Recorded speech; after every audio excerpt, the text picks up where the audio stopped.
Dune Part 2 opens on Arrakis, still under the cruel control of House Harkonnen.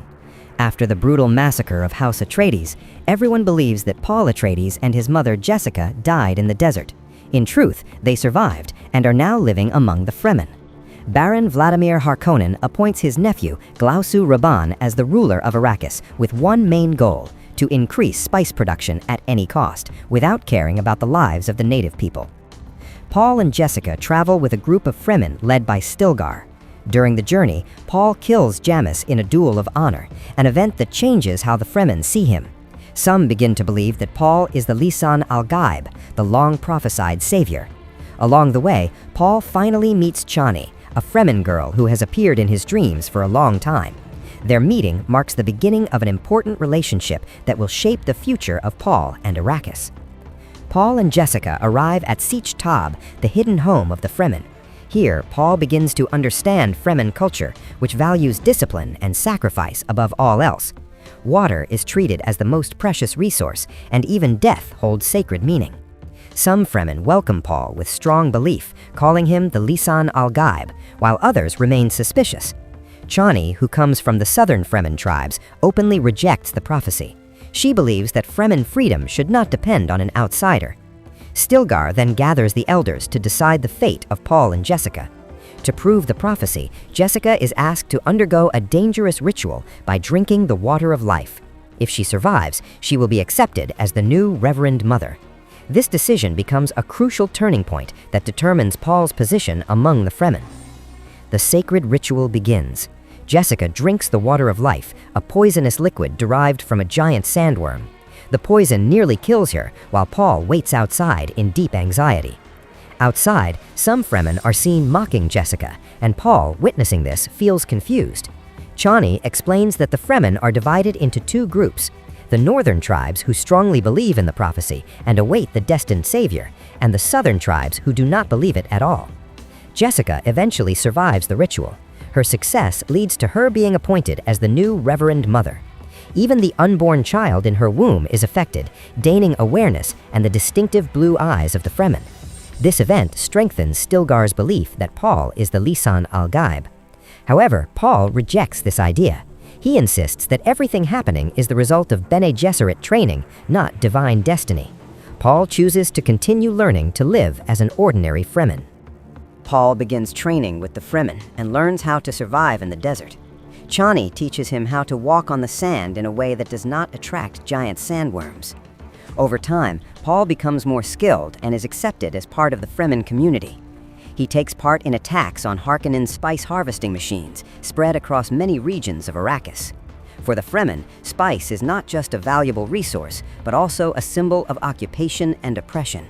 For years, the Harkonnens have exploited Arrakis through violence, killing Fremen, seizing their sacred lands, and treating the native desert people like pests to be wiped out. Using guerrilla tactics that take advantage of the harsh desert terrain, the Fremen strike quickly and then vanish into the sands. Paul's knowledge of enemy technology makes each attack far more organized and deadly. Spice equipment is destroyed, supply lines are cut, and Harkonnen forces are forced to live in constant fear of attacks that could come at any moment. Paul's courage on the battlefield and his ability to read situations earn him growing respect. Seeing all of this, Stilgar eventually appoints Paul as a Fedaykin, an elite Fremen warrior known for loyalty, lethal skill, and a willingness to die for their people and beliefs.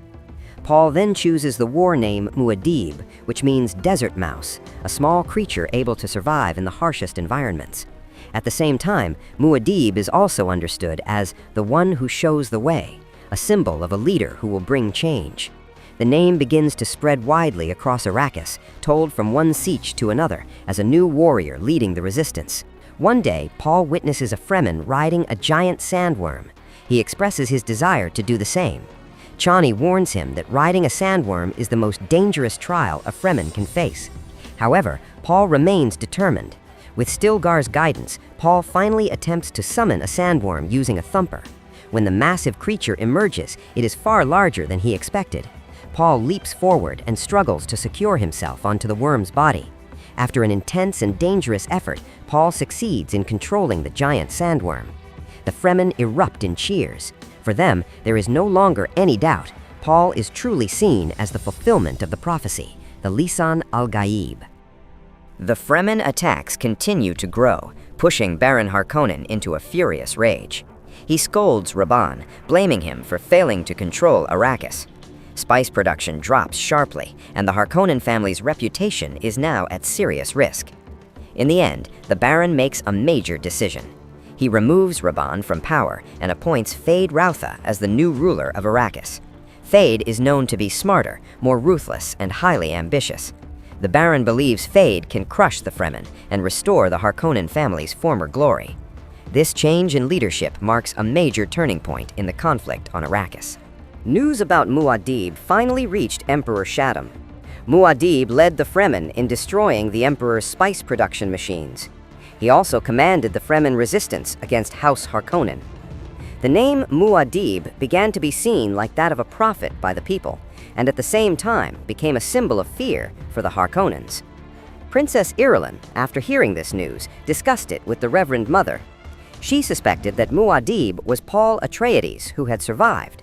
The Reverend Mother said that if this information was true, it could not be ignored. Paul could reveal to the great houses the massacre of House Atreides carried out by House Harkonnen with the Emperor's support. If that happened, chaos and massive war would spread across the galaxy. However, the Reverend Mother already had a way to stop this threat. She set her sights on Fade Rautha, who was about to be appointed governor by Baron Harkonnen. Fade Rautha was also a descendant of the Bene Gesserit, meaning he possessed abilities similar to Paul's. The difference was that Fade Rautha was far more cruel than Paul. The rise of Muad'Dib draws the attention of the Bene Gesserit. They fear that Paul has grown beyond their control. Lady Margot Fenring is sent to the planet Giedi Prime to test and manipulate Fade Rautha. Using the power of the voice and psychological manipulation, Margot makes sure that Fade can still be controlled. She also secures his bloodline according to the Bene Gesserit's plans. After completing her mission, Margot reports that Fade is extremely dangerous but can be influenced by women. Meanwhile, Fade officially takes control of Arrakis and begins planning a major attack against the Fremen. He moves quickly and succeeds in locating Sietch Tab, the Fremen's main stronghold. Without warning, Harkonnen forces launch a massive assault. The Fremen base is destroyed, many people are killed, and others are forced to flee into the desert. This attack becomes a devastating blow for Paul and the Fremen. The destruction of Sietch Tab proves that Fade is a far more dangerous threat than Rabban. This tragedy forces the Fremen to unite and consider their next major move. After the destruction of Sietch Tabr, the Fremen leaders agreed to hold a war council in the southern region of Arrakis. For a long time, this area had been considered uninhabited by the Harkonnens, even though millions of Fremen actually lived there. Paul refused the call to go south because his visions of the future showed that this step would trigger a massive war across the entire galaxy. However, as destruction continued to spread, Paul realized he could no longer avoid what was coming. With a heavy heart, he finally accepted his destiny. Paul's arrival at the Fremen gathering shocks everyone. Some immediately believe that Paul is the promised one known as Muad'Dib. Others, however, see him as nothing more than a stranger who has no right to be present at a meeting of Fremen leaders.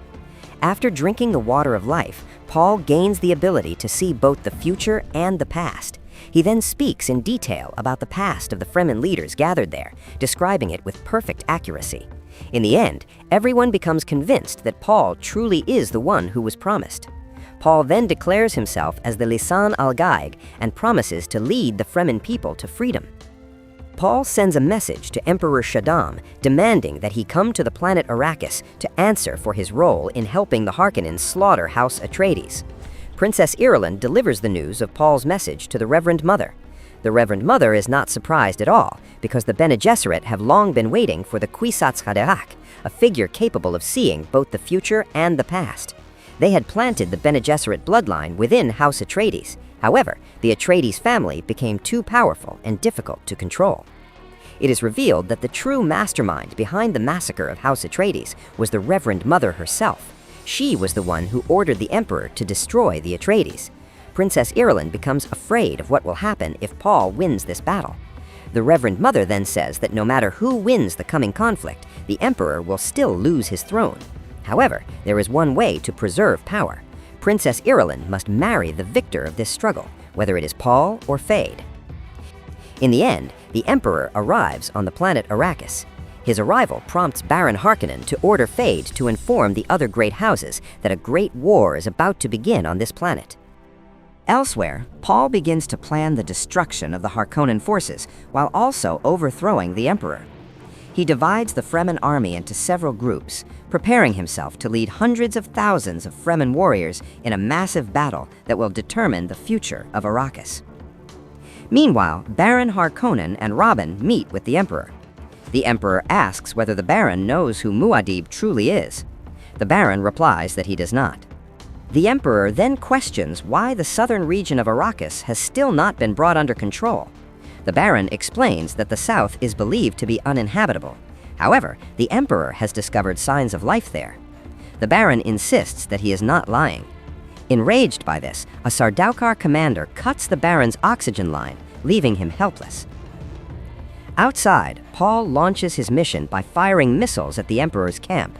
A massive explosion follows, killing many Sardaukar soldiers. The remaining troops attempt to regroup, but suddenly several giant sandworms emerge, carrying thousands of Fremen warriors. They tear through the defenses of the Emperor's military camp. Thousands of Fremen then rise from their hiding places and attack the Sardaukar and Harkonnen forces on sight. In a short time, the Fremen successfully seize control of the Emperor's camp. Paul, accompanied by several of his trusted followers, enters the camp to confront the Emperor. Paul approaches the now defenseless Baron. Without mercy, Paul stabs the Baron, his own grandfather, killing him. Afterward, Paul orders the Fremen to imprison the Emperor and his family. He also commands his forces to wipe out all remaining Harkonnen and Sardaukar forces on the planet Arrakis. Over the next several days, the Fremen continue hunting down and slaughtering Harkonnen and Sardaukar forces. Gurney Halleck finally achieves his revenge by killing Robin. A few days later, warships belonging to the Great Houses are seen arriving from space. Paul orders Gurney to bring out the prisoners. Before them all, Paul declares that the Emperor's fate is now in his hands. He states clearly that he will become the next Emperor.